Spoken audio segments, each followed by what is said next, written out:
বন্ধুরা, জাহান্নামের আগুন এই দুনিয়ার আগুনের চেয়েও ৭০ গুণ বেশি ভয়াবহ। সেখানে মানুষ পুড়ে পুড়ে যন্ত্রণায় ছটফট করবে, কিন্তু মৃত্যু আসবে না। কখনো প্রচণ্ড আগুনে দগ্ধ হবে, আবার কখনো এমন ভয়ঙ্কর ঠান্ডায় জমে যাবে যে বরফের মতো শক্ত হয়ে যাবে।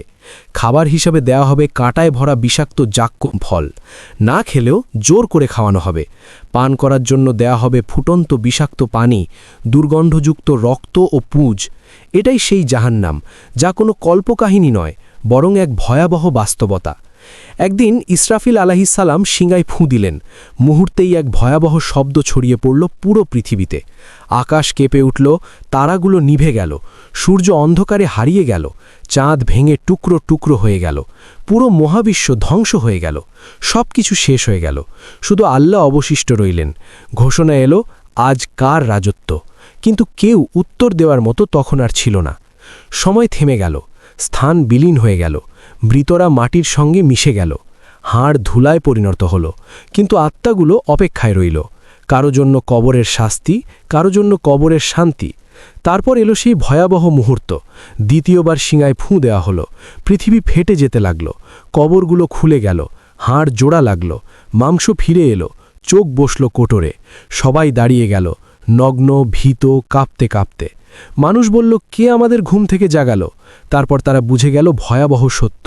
তারা চিৎকার করে বলল, হায় আফসোস, আমাদের নবীরা সত্য বলেছিলেন। কিন্তু তখন আর ফিরে যাওয়ার সুযোগ নেই। ফেরেশতারা ডাক দিলেন, সবাই লাইন ধরো, হাসরের ময়দানে চলো। কোটি কোটি মানুষ একত্রিত হল। আদম আলাইহিসসালাম থেকে শেষ মানব পর্যন্ত সবাই উপস্থিত। সূর্য মাথার উপর এনে দেওয়া হলো। প্রচণ্ড উত্তাপে মানুষ ঘামে ভিজে যাচ্ছে। কেউ গোড়ালি পর্যন্ত, কেউ হাঁটু পর্যন্ত, কেউ কোমর পর্যন্ত, কেউ গলা পর্যন্ত নিজের ঘামে ডুবে যাচ্ছে, কিন্তু মরতে পারছে না। হাজার বছরের পর হাজার বছর মানুষ অপেক্ষায় রইল। তারা কাঁদছে, হে আল্লাহ, আমাদের বিচার শুরু করো, এই অপেক্ষা সহ্য হচ্ছে না। ঠিক তখন দূর থেকে এক ভয়াবহ গর্জন শোনা গেল। জাহান্নাম আসছে, ৭০,০০০ শৃঙ্খলে বাঁধা, প্রতিটি শৃঙ্খলে ৭০,০০০ ফেরেশতা। জাহান্নাম যেন জীবন্ত এক ক্ষুধার্ত দানব। মানুষকে দেখে সে আরও ক্ষিপ্ত হয়। এক বিশাল অগ্নিপিণ্ড হাসরের ময়দানের দিকে ছুটে আসে। মানুষ দৌড়াতে থাকে, কিন্তু পালানোর জায়গা নেই। ঠিক সেই মুহূর্তে আল্লাহর রহমতে আসমান থেকে নূরের ঝলক নিয়ে আসেন জিবরাইল আলাইহিসসালাম। তিনি আগুনের ওপর এক তরল ঢেলে দেন। আগুন নিভে যায়। তিনি বলেন, এটা ছিল তোমাদের চোখের জল, দুনিয়ায় আল্লাহর ভয়ে যে অশ্রু তোমরা ফেলেছিলে। এরপর শুরু হয় হিসাবের দিন। প্রত্যেক মানুষকে আল্লাহর সামনে দাঁড় করানো হয়। আমলনামা দেওয়া হয়, কারো ডান হাতে, কারো বাম হাতে, পেছন দিক থেকে। সৎকর্মীরা আনন্দে বলে ওঠে, নাও আমার আমলনামা পড়ো। আর পাপীরা চিৎকার করে বলে, হায় আফসোস, যদি আমাকে এই হিসাব না দেওয়া হতো। মানুষ অস্বীকার করতে চায়, বলে, হে রব, আমি কিচ্ছু করিনি।